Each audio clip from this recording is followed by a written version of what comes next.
Hi, families. Welcome back. I'm here today with Hannah Carroll, and she is our Food Services Director. And I've invited her here to talk with us today because when you are a parent and you're trying to feed your child, there's lots of issues at hand. So Hannah's our expert, and we have a few questions for her to address for the benefit of you as you serve food to your littles. Welcome, Hannah. Thank you. Thanks for being here with us today. Thanks. I know that you've been with us about 5 years and you've taken over everything food services related. And I'm hoping that you can tell us a little bit about the National School Lunch and Breakfast Program. Great. So the National School Lunch and Breakfast Program is the program that we operate at all public schools. It has a lot of nutrition standards and very set standards for each grade group. So we specifically here at GUSD, we are under a K-6 meal plan that includes limits on our calories, our saturated fat, our sodium in our food, and then it also has requirements with our vegetables that we serve.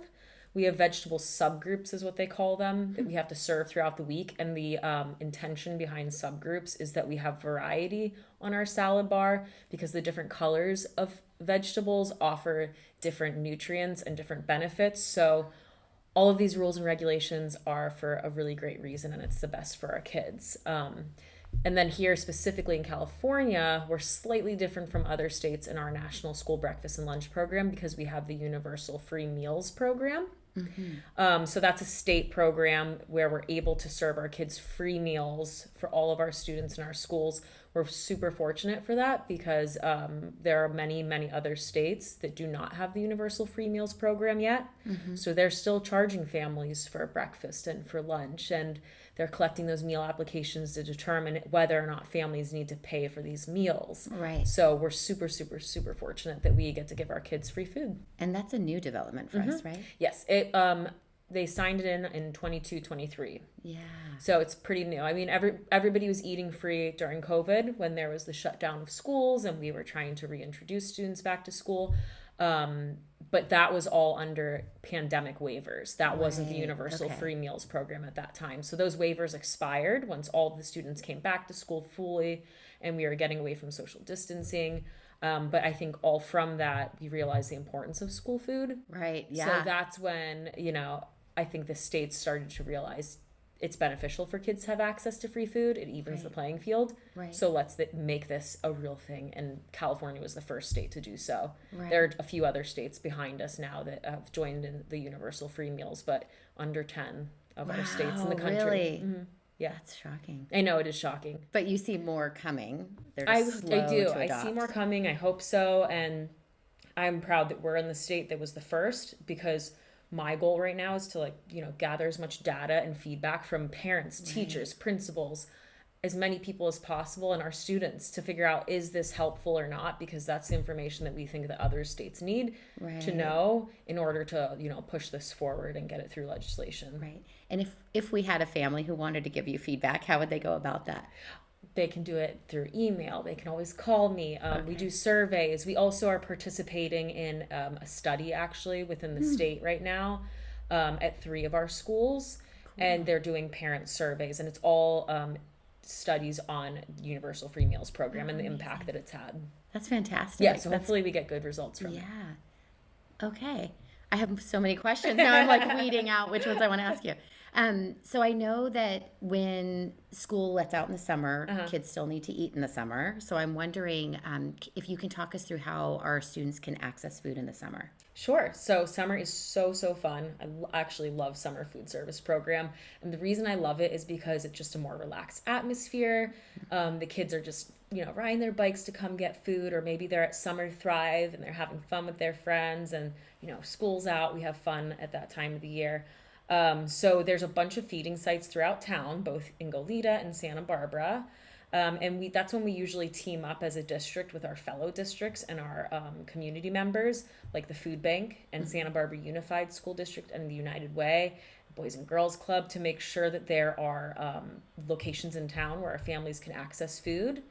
So specifically here at Goleta Union School District, we'll be serving at El Camino School and we'll be at Hollister School. All of those specific details of dates and times will be posted to our website, and they will be sent out via Parent Square to the entire district. Great. So that families know when they can come pick up, get food with their kids. And we'll also share out the food banks locations and Santa Barbara Unified's locations, because we want to make sure that if families, maybe they have to relocate for the summer, they're moving to downtown Santa Barbara, Right, or maybe, they don't live near El Camino, they live closer to Isla Vista. We want to make sure that there's a location nearby that they can access. So we'll share all of the summer food service sites in the county through Parent Square. And summer food service program is open to all kids 18 and under. Beautiful. All kids. And that's not just Goleta Union School District. So, Okay. a parent might have their niece visiting for the entire summer. That niece who's under 18 can come and eat at our site too. We don't need to know her name or student ID or any of that information. We just need to know that it's a child under 18 and they can eat with us. That's incredible. Yeah, it's a really fun program. And like I said, it's just a fun time during the summer. There's a little less pressure because the kids aren't, taking tests and having homework and all that. Right, so it's a more fun time to come eat. And then it's open they can just access whenever they want. It's not like breakfast at this window of time and lunch at this window of time. There are set times. Breakfast is at a certain time and lunch is at a certain time. Okay. And like I said, we'll post those specific details online, but El Camino will be open from 9:15 to 10 a.m. for breakfast, and then 11 to 12:30 for lunch. And then Hollister School will be open from 8:30 to 10 for breakfast and 11:30 to 12:30 for lunch. And the only rule of the program is that the students or children I should say, do need to eat on site. They can't take the food with them, and adults can't come pick up the food for the kid. The kid actually has to be present to receive their meal and sit down and eat their meal. That makes sense. Yeah. What a wonderful opportunity for families. It's really fun. So That's I hope to great. see everyone out there this summer. Yay. I'm sure you will. Something that's been on my mind as I talk to teachers and I go into classrooms is that our littles are often picky eaters. Mm-hmm. And I know that parents really do their best to try to introduce new foods or convince their little how to eat or what to try. Do you have any tips or suggestions? I know our families are really interested to know. Yeah, sure. How to make that a smoother process. So eating and mealtime is one of the only times when a child feels like they have a choice and they feel like they have that power. And as we all know, kids like to feel that little bit of power. Sure. So the way I like to encourage families to, raise their children and show them how to eat healthy foods is to empower your child. So, make them feel like it's their choice. Make them feel independent about it. And one fun way to do that is when you're grocery shopping, you can say, okay, every time we go grocery shopping, you get to pick one new fruit or one new vegetable to take home. And even if it's just one serving, like maybe it's a unique type of apple that your child hasn't tasted yet, take one apple home and, split it in half. It'll last you 2 days or a couple days. But give them that opportunity to make the choice themselves. And then they're more likely to try the food because they chose it. It's not mom and dad are making me eat it. It's I chose this food, so I'm going to try it.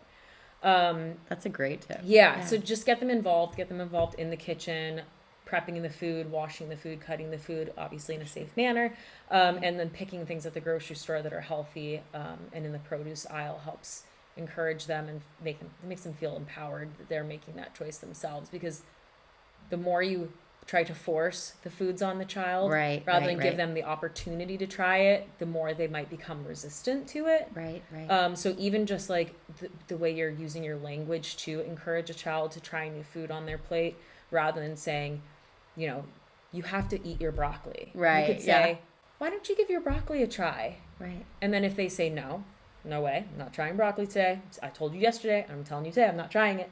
Yeah. A good thing to do is to talk about the future and be optimistic with them. So just say, okay, maybe next time. Yeah. Maybe we'll give it a try next week. All right, maybe you'll like it, maybe you'll like it when you're a little bit older, when you're a teenager. Like, just be optimistic and positive about it, because they don't want to feel that pressure that they have to eat it. Yeah. And especially we don't want to use rewards or make it into an experience where, well, if you eat this, I'll give you that. Oh, that's important. If you finish your sweet potatoes, I'll give you a brownie. Right. So we don't want to use that reward at the end, because that's really not instilling that like healthy behavior and choice in them. Right, for sure. Yeah. It makes me think about the program, the way the schools serve food to children at lunch is you have to put 2 vegetables or fruit on your plate, Yeah. right? So then they're still choosing and they get to have that autonomy. Exactly. And I'm also thinking about we're making links between language and learning at school. And I'm thinking about just asking your child, like, what new food did you try today? When they come home might be a way to encourage them to pay attention to their selection. Absolutely. excited to share. I usually, when we do taste tests at the schools with the kids, and if I ever have a student who's like, oh, I don't want to try that, I usually just say to them, hey, why don't you give it a try? You actually might like it. You never know. Right. And then sometimes they'll take a bite and they'll say, no, I still don't like it. It tastes terrible. Yeah. And I usually just say to them, that's okay. Maybe you'll like it some other time. Your taste buds change. Your preferences change. That's okay. Make it like a no pressure kind of situation. I think when it gets even more difficult when you're with a child is if you want them to eat and they don't want to eat anything, period. Like at all. Yeah. Like the refuse to eat makes us a little bit, paranoid. Like, is my child getting enough food? Are they growing well? Why aren't they eating? Why aren't they hungry? But I think that too, we just need to calm ourselves down and take the pressure off of ourselves a little bit, because children have they're more in tune with their satiety signals than adults are. So they'll know if they're hungry, and they'll probably eat if they're hungry. So it's okay if they don't eat all of their dinner one night, or maybe they skipped a meal because they didn't want to eat. We can take the pressure off of ourselves a little bit to not pressure ourselves into thinking that they have to eat all of this. They have tiny tummies at the end of the day. Yeah. So they might eat less than us. But I know a lot of parents think, well, if they're refusing to eat, then I need to make them something new. Right. I need to go back to the kitchen. And what do you say to that, Hannah? I wouldn't encourage going back to the kitchen and making a whole new, a whole new entree for your child. I would say when you're preparing your entree, think about, is this a stretch? Is this a stretch that they're going to eat this food? So like if I'm making pasta with a vegetable, like a heavy vegetable based sauce, or like a primavera, and I know my kid doesn't like vegetables, then I probably am going to take a little bit of pasta and set it to the side with maybe like butter or oil on it, and without the vegetables to offer them. But I will also offer them the vegetables when we sit down to eat. But if I go ahead and mix it all together in one shot, the chance of them eating it might be lower. Right. So I just I always tell everyone, prepare in advance for that, set aside a little amount that they might eat versus making everything all in one shot, especially if it's an item that you think the chances are unlikely that they're going to eat that today. That might take a couple more years for them to open up to that. Right. And then you'd have to feel pressure to make a whole other meal. And then you feel like you have to make another meal. Right. So is there anything else that's on your mind that you want to make a note of for parents? I don't think so. I think just the biggest part of food is like make it a positive experience. Yes. We want to have a positive relationship with food. We want our kids to grow up having a positive relationship with food. That's why I always say, don't force them if they really don't want to try, if they're not ready yet. Give them the opportunity to learn on their own. We as parents or caregivers or aunts or uncles, grandparents, babysitters, it's our job to make sure that they have food and a place to eat. But it's really the child's job and their responsibility to know when I'm going to eat, what I'm going to eat. If I'm ready to eat right now, how much I want to eat, they can make that choice themselves. They have that brain power working to make a decision of whether or not they want to continue eating or not, or if they're ready to try something. Right. So we're just here to support them and make sure they have access to those healthy foods. Right. That's a great distinction. Yeah. Yeah.